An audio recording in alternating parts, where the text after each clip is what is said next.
katsomoon seuraamaan ensimmäisen divisioonan kärkikamppailua Kontulan urheilijat Lahden Reipas.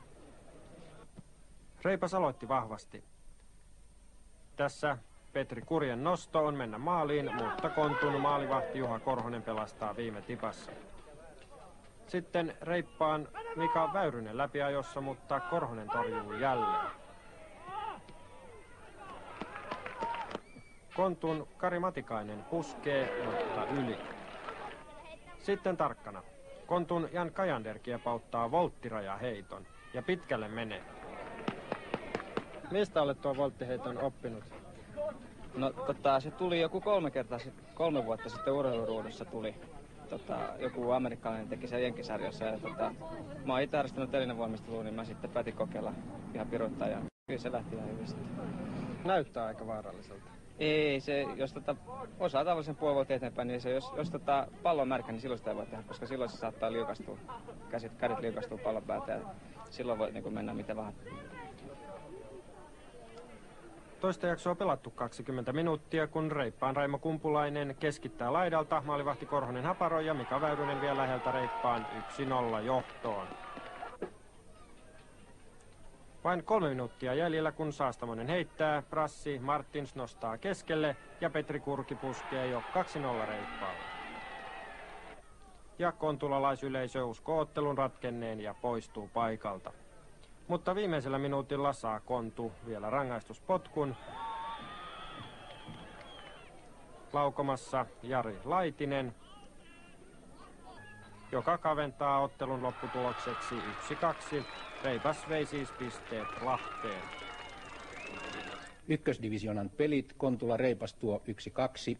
Pietarsaaren Jaro Kajaanin Haka 3-0, Lauritsalan Työväen Palloilijat Kokkolan Palloveikot 2-0, Myllykosken Pallo Fineerin Palloilijat Helsinki 5-2, Pallokerho Iisalmesta Äänekosken Huima 3-1. Myös ykkösdivarissa on 3 kierrosta jäljellä ja voittajahan nousee suoraan SM-sarjaan. Kärjessä pitää tapahtua ihmeitä, ellei Reipas. Kyseessä SM-sarja karsinan ensimmäinen osa Kontula Kemi.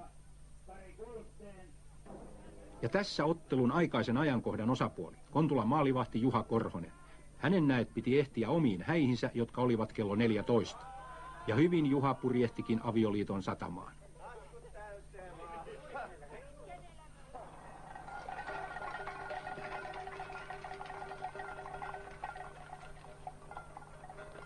Tsemppiä kettiin!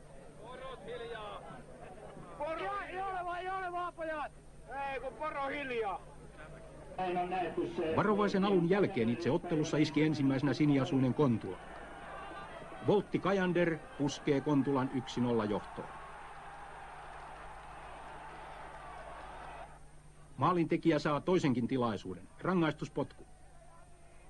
Mutta sen nappaa alanurkasta Kemin maalivahti Ilkka Siitonen, taukotulos 1-0, eikä ihme, että ottelussa tehtiin yleisöennätys, kun pääministerikin oli paikalla.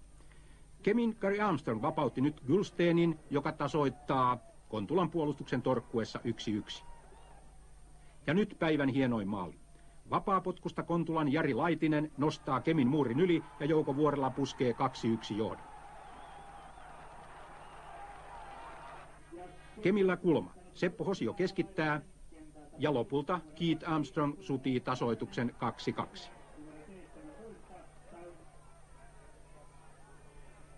Nyt vuorostaan Kemillä rankkari. Seppo Hosio asettuu ampumaan.